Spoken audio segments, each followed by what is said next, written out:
राजस्थान की राजनीति चाहे कितने करोड़ बदल ले, लेकिन राजस्थान की राजनीति में और भारतीय जनता पार्टी राजस्थान में राजेंद्र सिंह राठौड़ का कद सदा ही बढ़ा रहा है।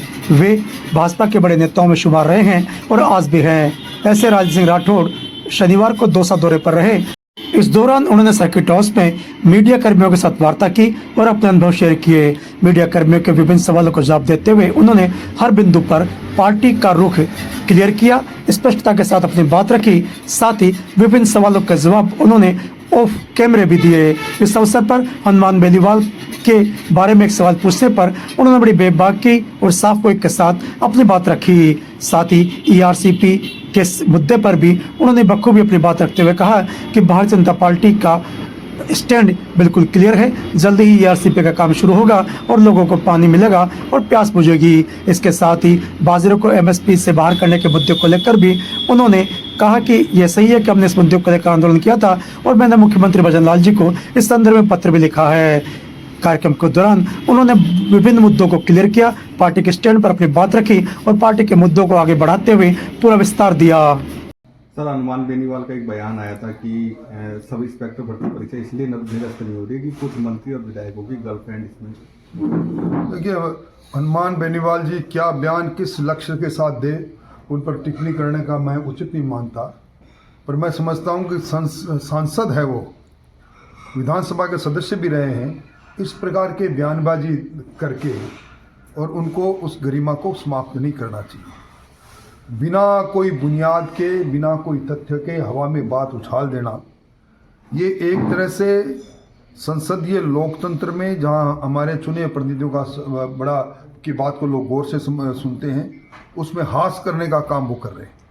सर, बाजरे को MSP से बाहर कर दिया, जबकि आपको उस कमेटी के मेंबर भी बाजरे को MSP से बाहर अभी भारत सरकार ने MSP तय की है। 2750 रुपये MSP तय है। पिछली बार आपने सही सवाल उठाया कि हम लोगों ने आंदोलन किया था। मैंने मुख्यमंत्री जी को पत्र भी लिखा है और कहा भी है कि MSP, चूँकि बाजरा 46% बाजरा पैदा राजस्थान करता है, इसलिए हमें अपने स्वराज संकल्प पत्र के वादे के अनुसार खरीदनी चाहिए। निश्चित तौर पर इस पर बात करें। सर, कांग्रेस कह रही है कि पहले भाजपा ERCP फिर KPC अब राम जल सेतु, क्या कारण रहा कि बार बार परियोजना का नाम बदला गया? वो राम के नाम पे हमेशा से कांग्रेस को ऐतराज रहा।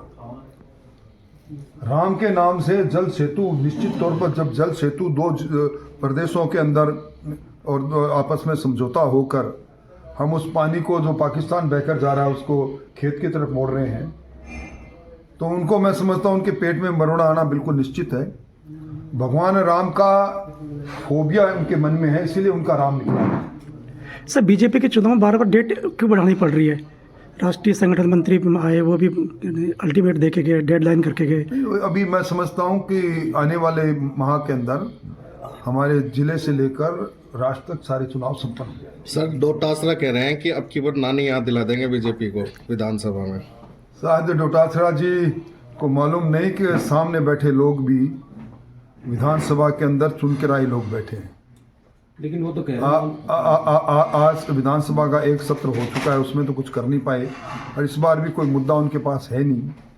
और बेमुद्दों के चाय के प्याले में तूफान खड़ा करने की कोशिश में हमेशा लगे रहते हैं, इसमें कामयाब नहीं होंगे। Thank you.